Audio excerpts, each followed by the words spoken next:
நீலகிரி, கோயம்புத்தூர், திருப்பூர், தேனி, திண்டுக்கல் மாவட்டங்களின் ஓரிரு இடங்களில் கனமழை பெய்ய வாய்ப்புள்ளதாக வானிலை மையம் தெரிவித்துள்ளது. தமிழ்நாட்டில் தென்மேற்கு பருவமழை மேலும் தீவிரமடைந்துள்ளது. மேற்கு தொடர்ச்சி மலையை ஒட்டிய பகுதிகள், நீலகிரி, கோவை மாவட்ட மலைப்பகுதிகளில் கனமழை வெளுத்து வாங்குகிறது.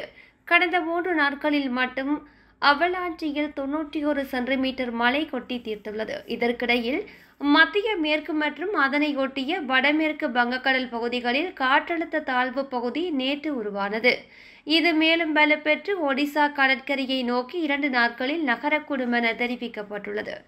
இதன் காரணமாக தமிழ்நாட்டில் மழைக்கான வாய்ப்பு குறைவு என்றாலும் மேற்கு திசை காற்றின் வேக மாறுபாடு காரணமாக இன்று தமிழ்நாட்டில் ஒரு சில இடங்களிலும், புதுவை மற்றும் காரைக்கால் பகுதிகளிலும் இடி மற்றும் மின்னலுடன் கூடிய லேசானது முதல் மிதமான மழை பெய்யக்கூடும் என்றும், நீலகிரி, கோயம்புத்தூர், திருப்பூர், தேனி, திண்டுக்கல் மாவட்டங்களில் ஓரிரு இடங்களில் கனமழையும் பெய்ய வாய்ப்புள்ளது என வானிலை மையம் தெரிவித்திருக்கிறது.